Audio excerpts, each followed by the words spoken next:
Hey everyone, it is Tony George along with an old friend of mine. I was doing the math, Chris, and 25 years, 26 actually, as we started the Tony George show on the ESPN 1480 in Lincoln, Nebraska, and you were the coming into the business and the board op, and look at you now, big time. I'm on the Tony George show, baby. It's awesome. Shit, you've ascended and I've descended. That's the sad part about the thing. But this is Chris Schmidt. He joins me every year. He is from KFOR Radio in Lincoln, Nebraska, the Average Joe Sports Network, host of the Average Joe Sports Show, a show I used to co-host with him back in, about for 5 years there, 2000, 2005. Numerous live remotes at the local watering holes we used to jump around to, had a good time. And nobody knows more about Nebraska football. And, of course, this is the only time I can wear my Husker swag without ridicule from my peers because I have a Husker fan. I was able to get him off the golf course at Wilderness Ridge to take 20 minutes to spend some time with me here today. I'll be up to take your money soon, by the way, dude. All right. Well, I'm headed. You going to be at Arrowhead for the opener? Yes. Yes, I am. I'm choked up about it. I got a suite. I have a RV. We're doing shows down there. Oh, I'll come down early and jump on. Done. All right. There we go. I got me a gig now. It's not a paying gig, but I got me a gig. Give me a little exposure. Keep me in the good graces of all my friends back there in Lincoln, Nebraska. And Chris went to Big Ten Media Days out in Las Vegas. I know you had a good experience out there. There's a lot of focus on the Big Ten this year.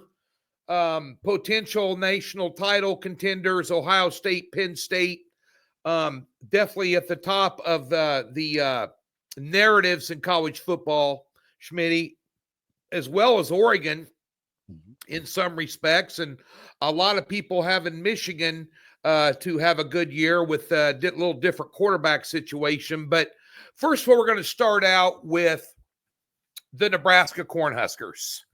And this is a big year for Matt Rule based on history, as you know.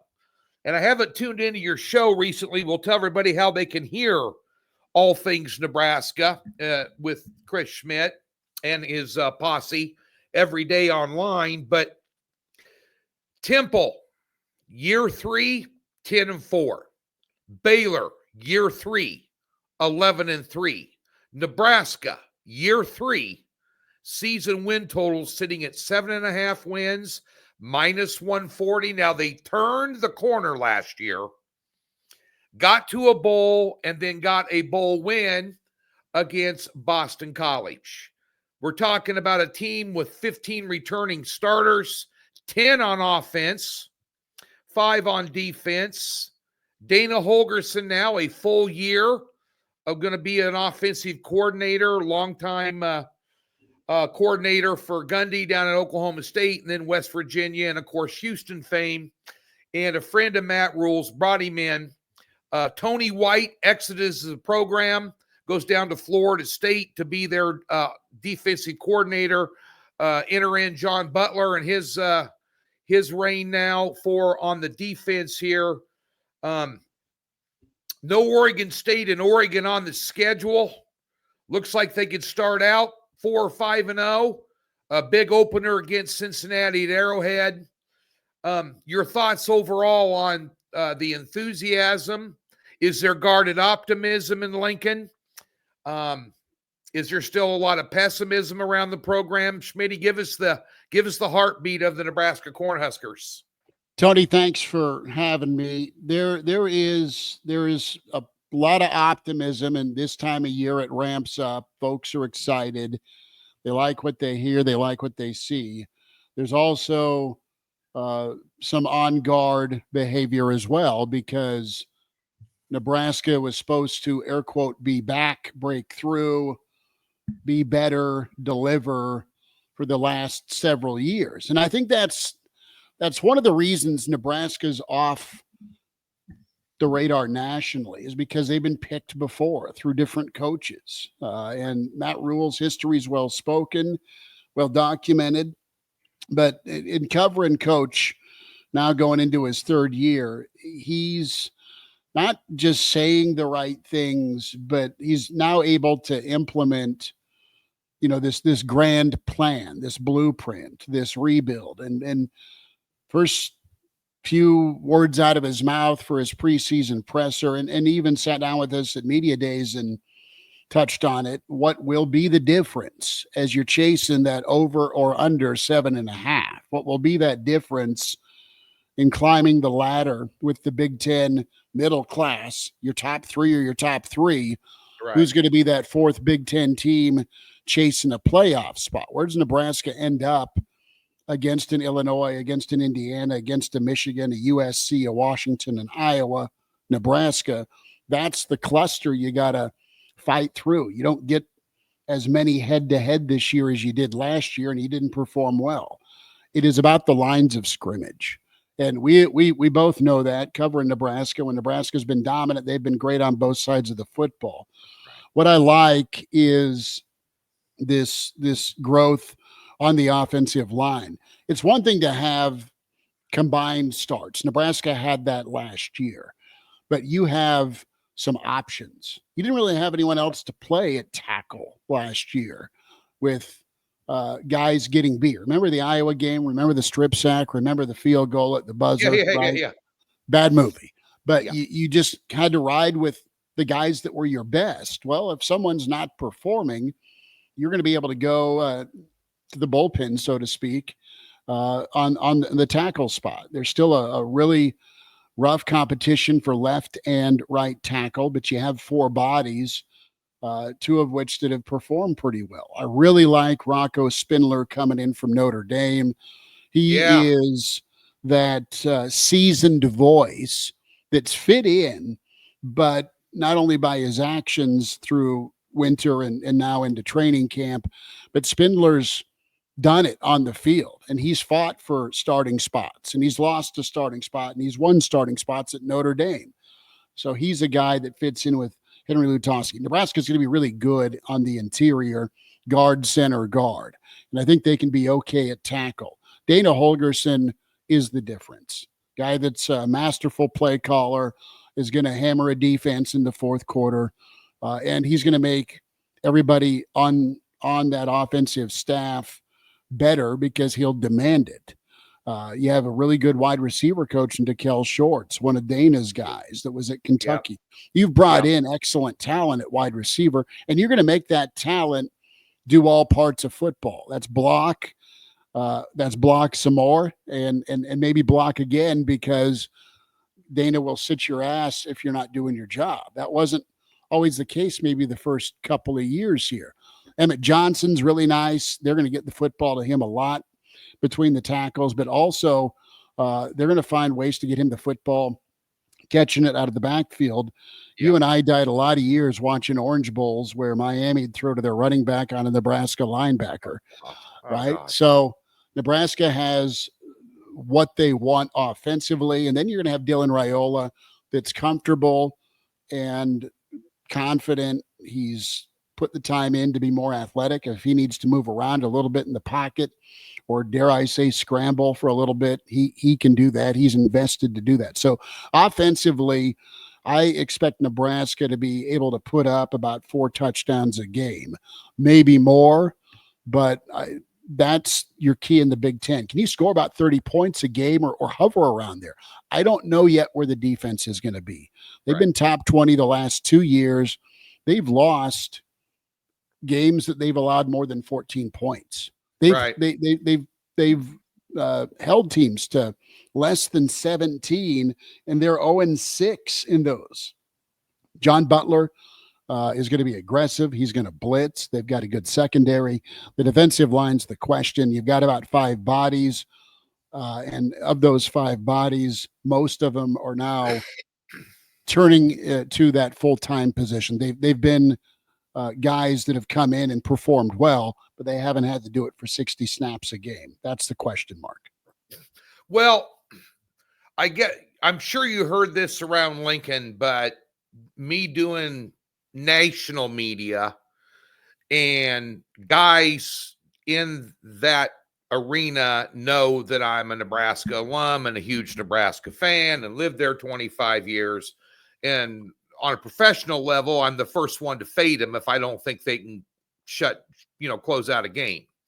But the narrative was, and the response I got from this all-world 5-star quarterback that committed to Ohio State and then committed to Georgia, and then we ended up getting him. It was a big coup to get I guess one of the top 3 or 4 quarterbacks in the country in his graduating class was he was going to be the next Tommy Frazier.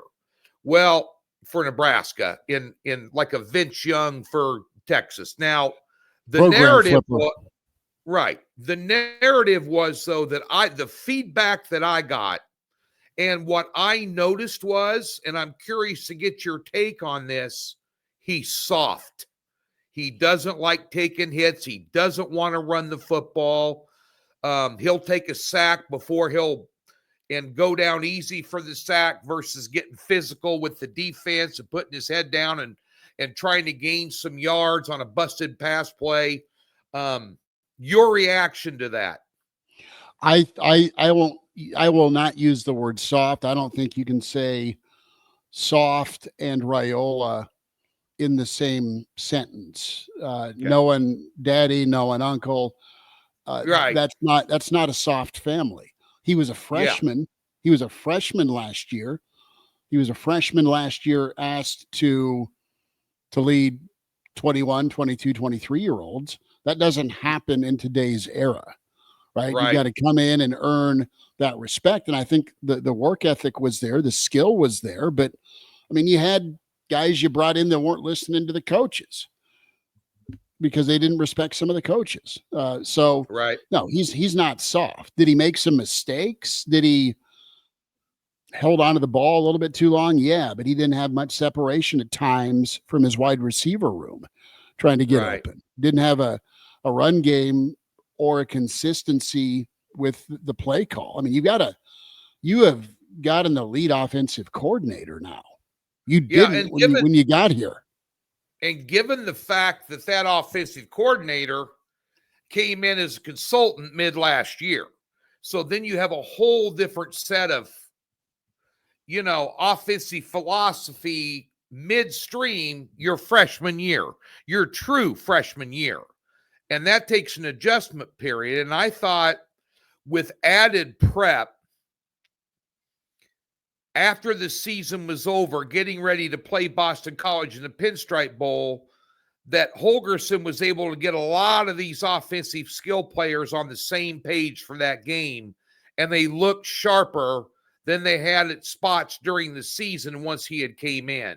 And I think with the extended amount of time now he's had to work with this team, spring ball, now through getting through fall camp, that's going to pay big dividends for him.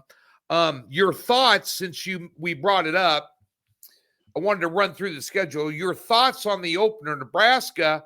Many people have Cincinnati being a fairly decent team this year. Some do, some don't. But your thoughts on Nebraska carrying a 6.5-point favorite number into that game at Arrowhead here on the 28th of August?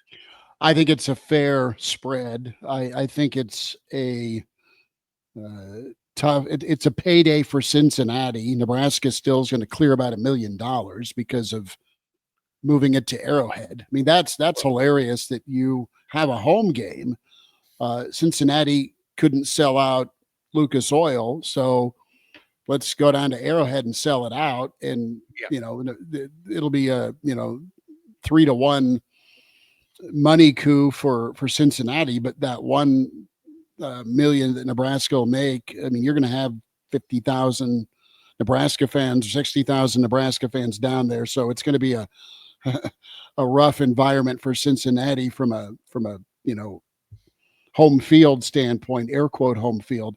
It is going to be a really good challenge for Nebraska. It's one that I want to see. I want to see a game where it goes into the fourth quarter. Nebraska has to go take it. Not that they're trailing, but more so that they're controlling. Do they look crisp out of the gate? Do they get things fixed if Cincinnati has some success early with offense? Sorsby's a hell of a good quarterback. Their tight ends, an NFL draft pick. You've got the Godfather, Corleone is the defensive tackle. So Cincinnati has probably about 7 or 8, 9 guys that'll be playing on Sundays on that squad. They're a team a year ago that if they don't piss it down their leg against Pittsburgh, they start 6-1 with a win over Arizona State already in their back pocket. So Cincinnati just kind of self-destructed down the stretch. They have talent. It'll be a good challenge for Nebraska. I think Nebraska can cover it, but I look for a situation where Nebraska has the lead and then puts it away, or has to make a play in the fourth quarter to put a drive together and go take the lead back. I think it's going to be a bit back and forth. I think Cincinnati, because of their quarterback play and their experience on offense, can probably give a young and inexperienced Nebraska defense some problems. It's a game that Nebraska's offense has to show up in, has to score some points. Yeah, I'll take a look at the total in that as well. One thing about Nebraska's schedule, they do avoid Ohio State and Oregon this year, and I was going to run through that real quick. After Cincinnati, they play Akron. These are all home games, by the way. Akron, Houston Baptist, big one on the 20th of September, a game I'm coming up to. Michigan, followed by Michigan State the following week. And then you've got road games at Maryland, which is going to be very winnable. Minnesota, always a tough, PJ Fleck rowing the boat up there at Minnesota. That's always a tough one.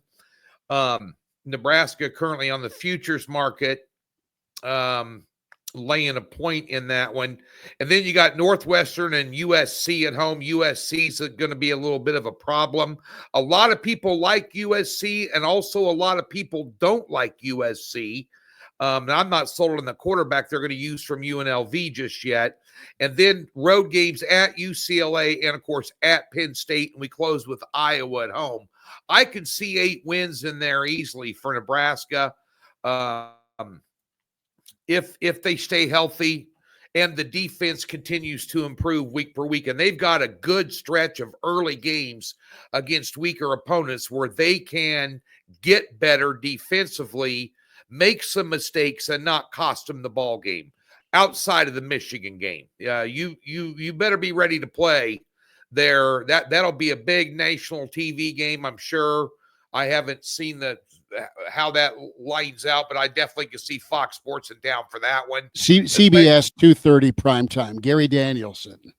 There you go. Okay, so that's going to happen there for Nebraska, and I would go over the 7.5 wins with them.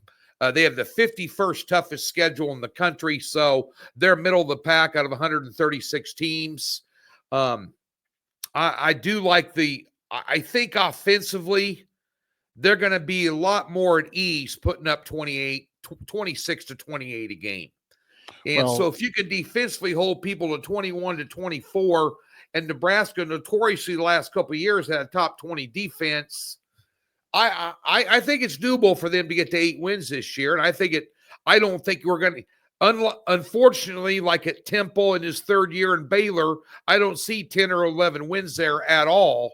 And that game at Penn State, because Chris, my biggest futures bet was earlier this summer. It was Penn State plus 120 on the money line just to get to the title game in the Big Ten.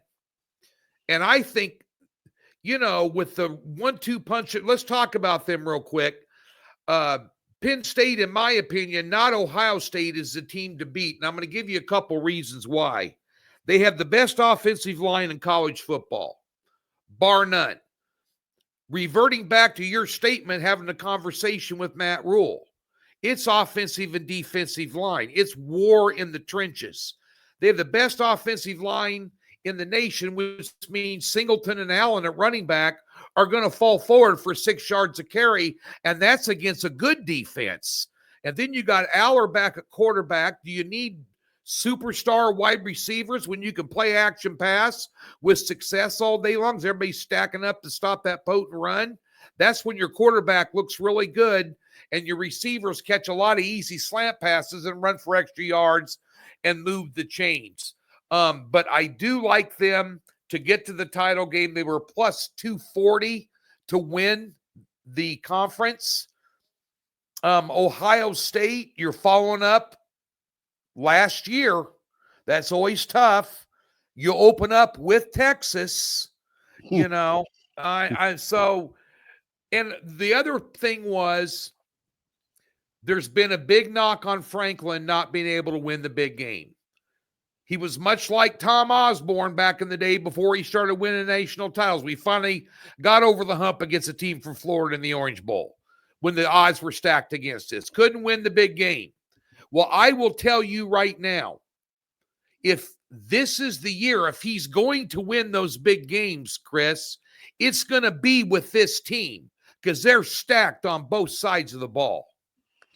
They are. And it really kind of comes down to, I mean, listen, they have 3 of their 5 offensive linemen are preseason first team all Big Ten. Defensive linemen, you lose Abdul, but you've got another edge rusher. You've got a killer defensive tackle. You've got a good safety. You've got a great corner. You've got a linebacker. You're loaded at all levels with some depth. You host Oregon, so you should handle that business in probably a tight ball game. You go to Ohio State, so you can still lose one and get back to the Big Ten title game. Right. Now, Franklin's record against top tens is not great, and it was not until last year that he had some run against top 10 foes, and that was both in the playoffs. And they played their ass off against Notre Dame. That was a great football game. Yeah, it was. Penn State's won some of those tight ball games against teams they're better than. They're supposed to show up and just roll their helmet out and win, but they've won tight ones in the past against Iowa. They've won tight ones against Minnesota. They've won tight ones, fill in the blank. They found a way. Nebraska needs to get some of those one-score games in the right column, the win column this year, and that'll be their difference for 8 or better. We'll see if it happens yet. But Penn State with Aller, I mean, the guy started for 2 years for you. He's a 5-star. When it's crunch time, is he going to be able to be the playmaker? You don't have Warren anymore at tight end. You've gone portal shopping for wide receiver, and that should help you out. But, brother, they can lean on both running backs, 1-2 punch it, and run behind the line and go to work that way. Key moment for them is going to be that Oregon game. That's going to be a whiteout at night in the Happy Valley. And then later on in the year, do you get over the hump against Ohio State on the road? I don't think that happens, but you can be a one-loss Big Ten team if it's a close ball game. It's a psyche thing, and that's what Penn State's battling this year. Yeah, and I agree. That's the barometer. And I think it's going to be a real good barometer for the Nebraska program towards the end of the season to play Penn State, to see where we're at on the national map, to see if we've progressed far enough. And that's a sandwich game for Penn State. So we'll see how that it is in the afternoon versus being some whiteout night game where they just, that's just a whole different level of home field advantage for them. We're talking to Chris Schmidt. He is one of the lead hosts of the Average Joe Sports Network in Lincoln, Nebraska. Host of the Average Joe Sports Show on KFOR radio up there, my old stomping grounds in Lincoln. And Chris, before we get to your team that might raise an eyebrow or two out of nowhere in the Big Ten, you've given us Illinois 2 years ago, Indiana last year. Tell the folks how they can, if you're not a Husker fan, well, quite frankly, you should be. Number 2 is, where can they catch all your action online, some of your podcasts, or where you simulcast them from? Well, Tony, you can hear us on the radio on KFOR. We're also on the Average Joe Network. That's on different locations across the state of Nebraska, Kearney, Hastings, Grand Island, Columbus. YouTube, the Average Joe Sports Show YouTube channel. We're on 7 days a week. We're Monday through Friday, 4 to 6 Central. Saturdays around 8 a.m. Central, and kind of about 2 hours before kickoff, depending on kickoff time for Nebraska in season. Sundays we're live at 10:30 Central Time. So 7 days a week on YouTube. Twitter is AJ Sports Radio. That's where you can also catch the show, and clips are posted there as well. So we're big on YouTube, like so many, and it's been a ton of fun to kind of relaunch the Average Joe Sports Show 2.0 after a really good run with that brand till 08. Joined Hale Varsity for about 15 years and doing our own thing. What's old is new again with the Average Joe Sports Show.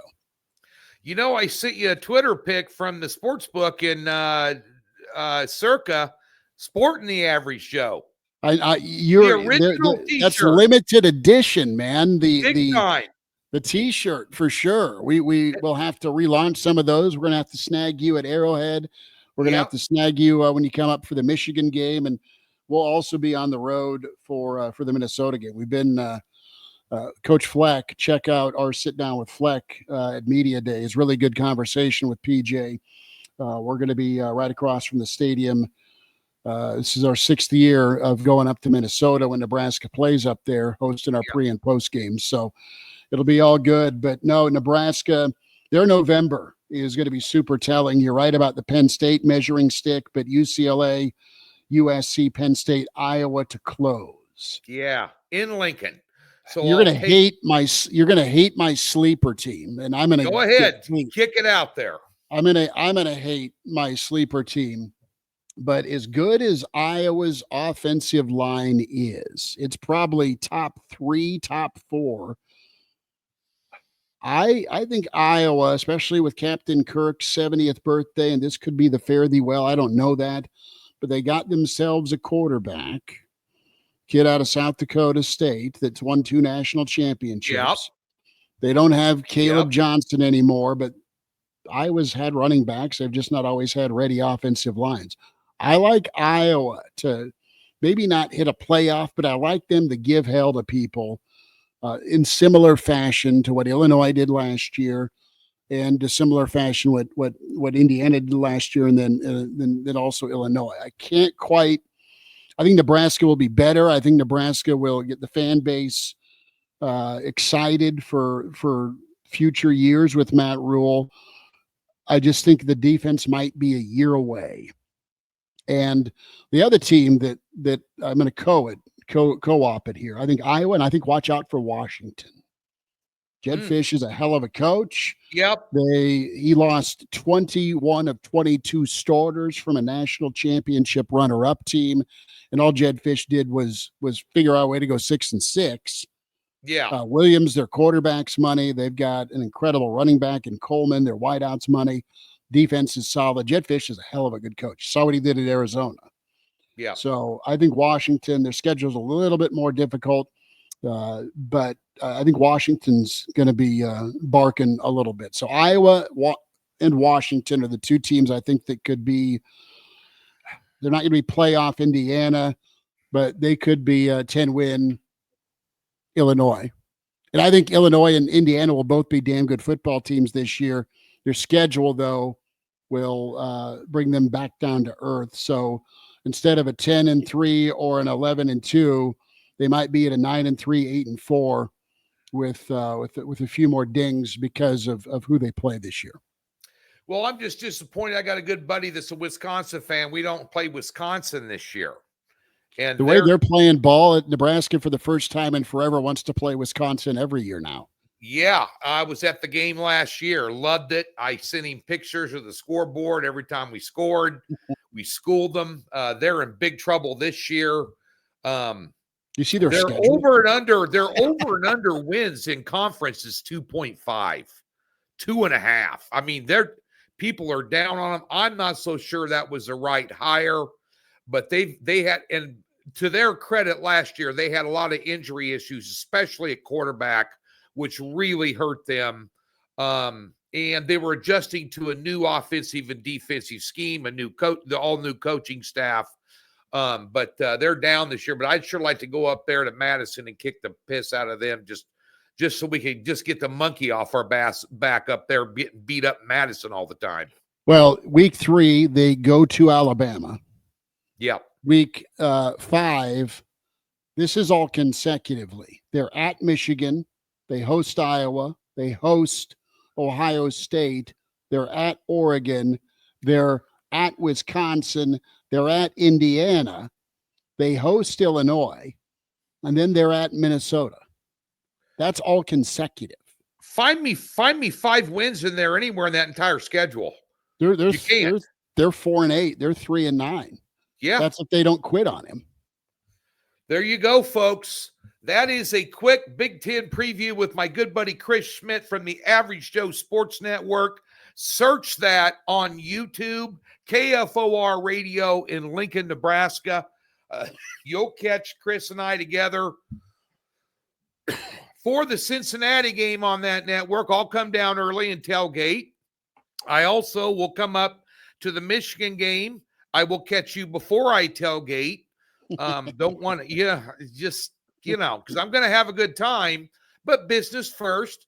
And the Average Joe Sports Show, Bill Dolman, a great guy. I grew up with these guys on the radio up in Lincoln, had the time of my life up there. I cut my teeth. I was no professional, never went to college for it, just somehow landed a gig up there part-time doing Stone Cold Locks on Friday, and it turned into my show and then turned into me being invited to be on their drive time show every night for the Average Joe show. And it's a great sports show. And if you love Husker sports in general, it's the only place you need to tune into in the great state of Nebraska. Smitty, I appreciate you coming on, buddy. Tony, you're the best, bud. Love you much, and thanks for having me. You betcha. Thanks for tuning in, folks. Doc Sports, that's the place to be for college football. We give you a free $60 if you've never been a member of Docs. We'll park it in any new account. You can put it towards any package. And we got NFL preseason here, so we're ready to go starting tonight. So be sure and get over to Docs and check it out. Thanks for tuning in.